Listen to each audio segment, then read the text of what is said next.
Hello, Virgo.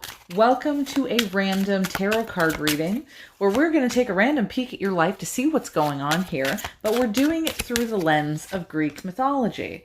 Essentially, what that means is that I have a Greek mythology tarot deck, and we can learn the stories of Greek mythology, just like we would learn the stories about regular tarot, and see how these stories relate to your life by taking the macrocosm of these historical previews, these historical stories, and bringing them into the microcosm of your existence. Now, I figured I would do this kind of a random tarot card reading because I've already put up the complete March and April reading on my TikTok. I've done every single week for the month of April before we've even gotten into the month of April. So if you're interested in checking that out, feel free to look at that. And because I've already got your weeks all laid out over there, I thought I would do a random reading.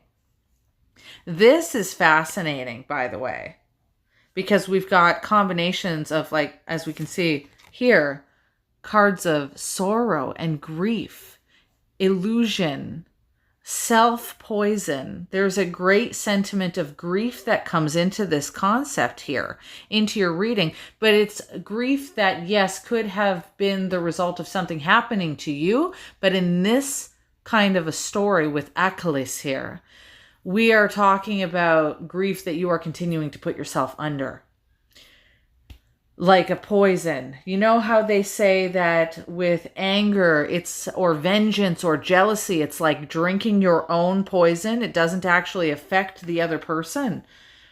It's a very delicate balance when we have that card here, trying to live our lives while drinking our own poison, essentially. So I'm going to try and figure out here in this reading why it is that you're doing that. One of the secondary cards that we have with Hypnos here, which is where we get the understanding of hypnosis, right? From this little Greek character or personification.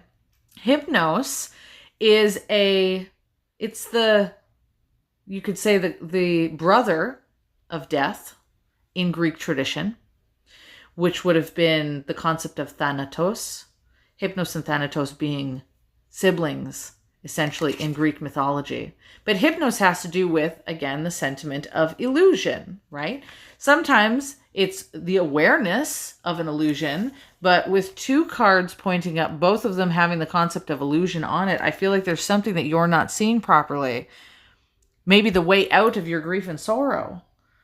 And because you can't see how to resolve that problem, the illusion is still there.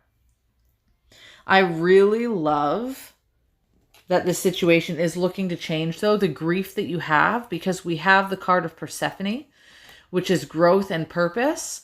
But if you understand the story of Persephone, she was essentially taken somewhat captive, you could say, in the underworld. So we could say in the underworld of grieving and of sorrow, the things that are not seen. And through this circumstance, she transformed greatly. And honestly, it's the kind of situation where this kind of grief transforms somebody so much that they can't go back to the old person that they were. So you may have found that whatever it was that happened to you that caused this sentiment of grief, your transformation on the other side of this, like, you know that you're not the same person anymore. Whatever it is that's happened has shifted you.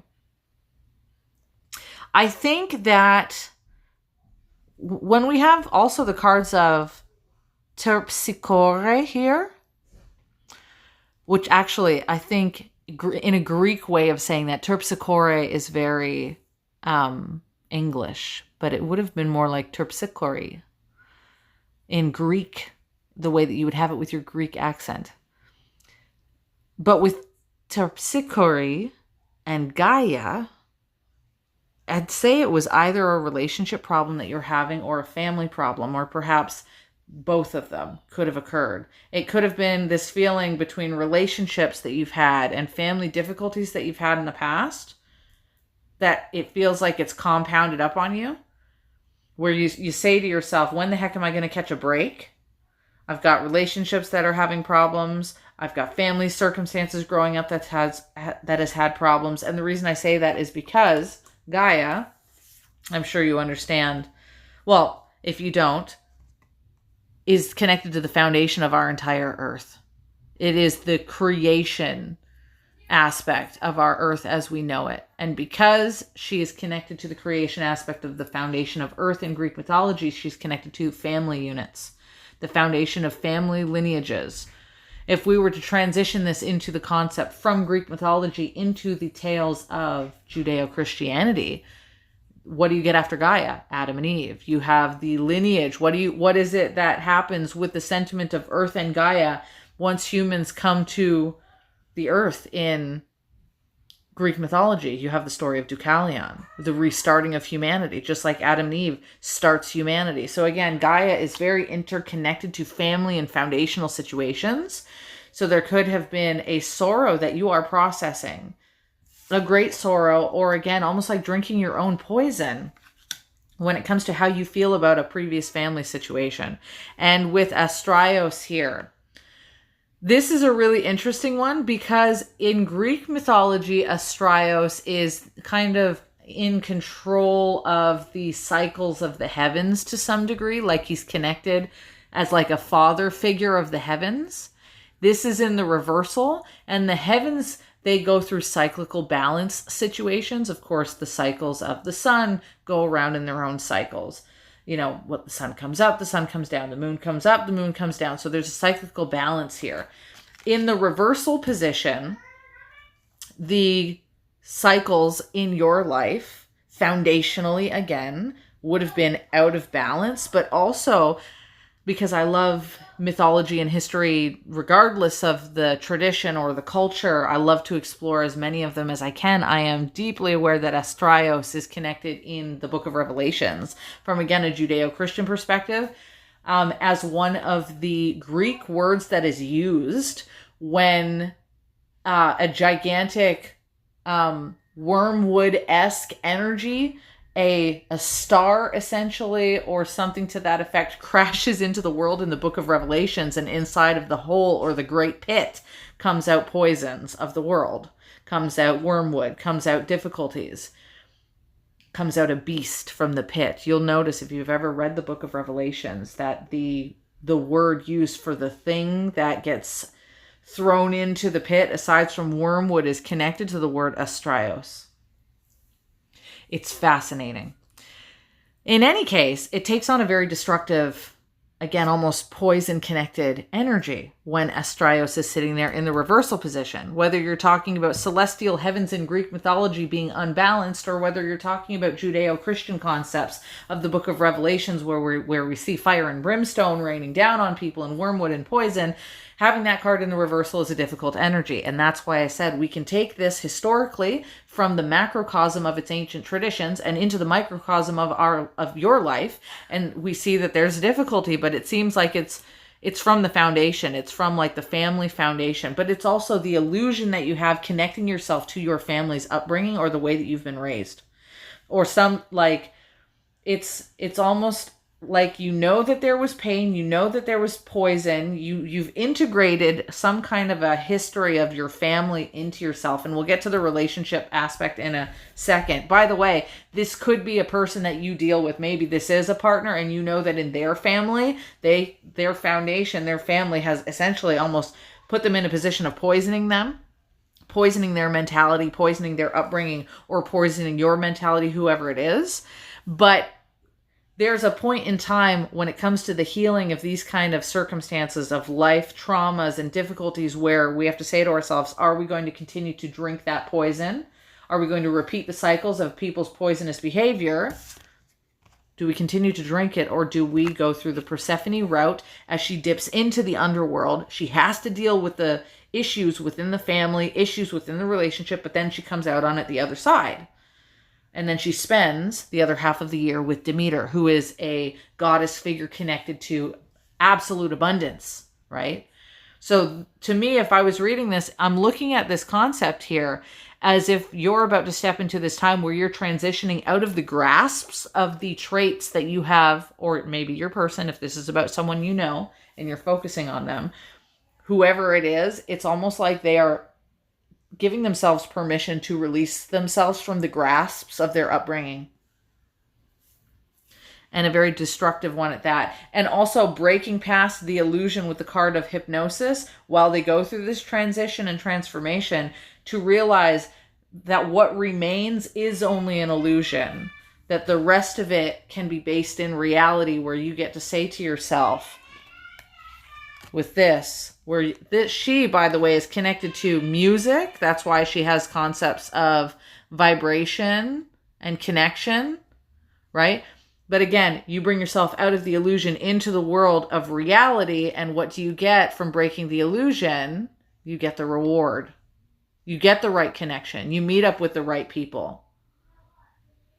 Now, for those of you who are dealing with relationships, I say that because, again, Terpsichore, or Terpsichore, depending again on the way you want to pronounce that one, she is about eroticism and charm and these moments where your connectedness is connecting with the right people, where your togetherness and connection is with the right people, but it may require breaking the illusion that you might have either with heartbreak from your past, maybe a previous relationship instead of a family was the one that was causing this massive transformation, and you have to let go of that, or you might actually be in the process of letting go of a relationship so that you can have yourself to the right connection and togetherness, the right vibration that suits you as a human, so that you're not drinking your own sorrow.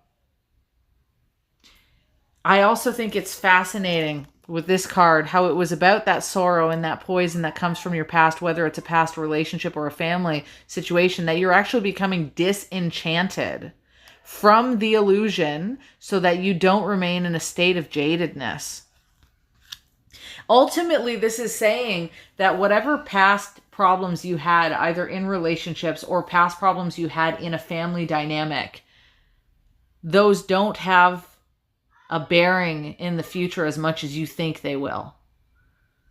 Sometimes people think they'll never find love. Sometimes people think they'll never have the right family balance situation, and they convince themselves of these things because of the absolute sorrow that they went through in the past. This is certainly a sorrow-filled, difficult, poisonous situation that you came out of, but you have the card of togetherness, connection, reward in the future. So if you think that you don't get that, I think in this reading, you're sadly mistaken. You are actually en route to getting the very good togetherness, good vibrations, and charming life that you desire. But you will have to let go of the previous imbalanced cycles, Astraios being in the reversal, and onto a more sustenance-based, a more nurturing-based, foundationally balanced cycle. I want you to realize that you also have 2 cards showing up with the concept of cycle coming up. For a second there, I was like, do you have like 3 of them? It's a huge transitional concept. It's also, with the word of adaptation here, it's going to require you not just to transform in the heart of a moment, but it's an adaptation process where you slowly convince yourself, you alter your belief systems, any of your limited beliefs, right? You alter these concepts so that you can adapt to the understanding that you will have that money, you will have the good vibrations, you will have the connection, you will have the togetherness that you're seeking out. But you have to remove yourself from A, the poisonous situation, moving on from the situation, and B, you have to make sure you don't continue to drink the poison of other people's nonsense once you've separated yourself from that. I will leave you off with that, my dears. That is a very lesson learning kind of reading with the cards that came out in particular for this one. I will leave you off with that. Please know that you have a great change. Right? A great change is coming for you. If I can get this to focus here. Right. A great change to a better reward, better connectedness in the future, a great transformation so that you see the reality of the situation and that you get the reward, not so that you stay in a position of illusion. Many blessings to you. I will talk to you later, and ciao for now.